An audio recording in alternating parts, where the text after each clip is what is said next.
सुप्रभातम। कक्षा सप्तम संस्कृत में हम पढ़ रहे हैं पंचम पाठ पंडिता रमाबाई। देखेंगे इसमें रमाबाई के बारे में। इस पाठ का हिंदी अर्थ देखेंगे। स्त्री शिक्षा क्षेत्रे अग्रगण्या पंडिता रमाबाई 1858 तमे ख्रीष्टाब्दे जन्म अलभत। यानी देखो इसमें स्त्री शिक्षा के क्षेत्र में, यानी स्त्री शिक्षा के क्षेत्र में अग्रगण्य यानी सबसे पहले जिसकी गणना की जाती है पंडिता रमाबाई 1858 तमे ख्रीष्टाब्द यानी 1858 ईस्वी सन में जन्म अलभत यानी जन्म हुआ। यानी स्त्री शिक्षा के क्षेत्र में सबसे पहले जिसकी गणना की जाती है उस रमाबाई का जन्म 1858 में हुआ। तस्या पिता अनंत शास्त्री डोगरी, माता च लक्ष्मीबाई आस्ताम। उनके पिता अनंत शास्त्री डोगरे और माता लक्ष्मीबाई थी। तस्मिन् काले उस समय स्त्री शिक्षाया स्थिति चिंतनीय आसीत्। यानी उस समय स्त्री शिक्षा की स्थिति जो विचारनी थी, सोचनी थी, चिंतनीय थी। यानी उस समय स्त्रियों की शिक्षा बहुत कम थी, स्त्रियों को शिक्षा कम दी जाती थी, इसलिए सोच विचार के ही शिक्षा दी जाती थी। स्त्रीणाम कृते संस्कृत शिक्षण प्राय प्रचलित न आसीत्। स्त्रीणाम कृते यानी स्त्रियों के लिए संस्कृत शिक्षण यानी संस्कृत शिक्षण कराना प्राय प्रचलित नहीं था। यानी उस समय जो औरतें होती हैं, स्त्रियां होती थी, उनको संस्कृत शिक्षा अनिवार्य नहीं थी, संस्कृत शिक्षा नहीं पढ़ाई जाती थी। किंतु लेकिन डोगरे रूढ़िवदा धारणाम प्रत्यज्य, लेकिन उनके पिता थे अनंत शास्त्री डोगरे ने रूढ़िबद्धा यानी अंधविश्वास की धारणा को, परंपरा को, धारणा यानी परंपरा, रूढ़िवादी जो पुराने समय की परंपराएं होती थी उनको छोड़ करके, परित्यज्य छोड़ करके स्वपत्नी अपनी पत्नी संस्कृतम अध्यापयत, यानी अपनी पत्नी को संस्कृत में अध्यापन करवाया, अपनी पत्नी को उन्होंने संस्कृत में पढ़ाया।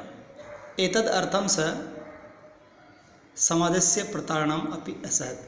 इसके लिए यानी उन्होंने संस्कृत पढ़ाई थी, इसके लिए उन्होंने अनंत शास्त्री ने समाज की प्रताड़ना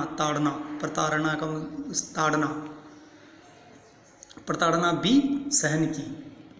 अनंतरम उसके बाद रमा भी स्वमातु संस्कृत शिक्षा प्राप्तवती, यानी रमा ने भी अपनी माता से संस्कृत शिक्षा प्राप्त की थी।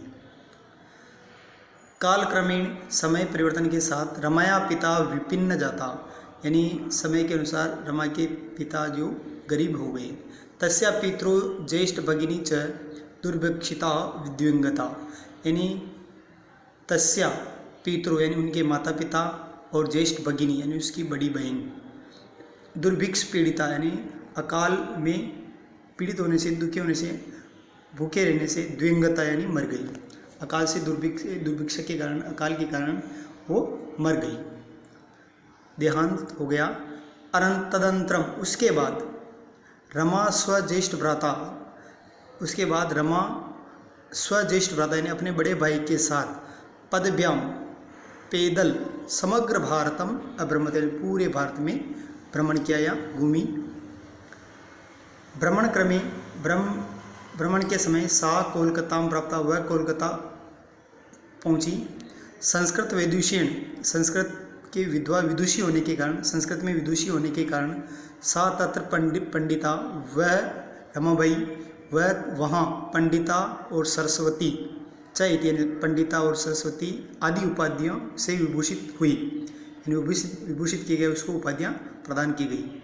तत्रैव सा वहीं पर वह ब्रह्म समाजेन प्रभाविता, ब्रह्म समाज से प्रभावित होकर वेदाध्ययनम अकरोत, यानी वेदों का अध्ययन भी उन्होंने किया।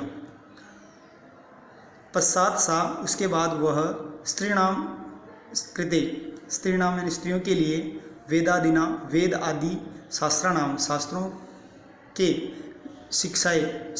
शिक्षा के लिए आंदोलनम आरब्ध होती, यानी स्त्रियों को भी वेदों और शास्त्रों की शिक्षा के लिए उन्होंने आंदोलन प्रारंभ किया।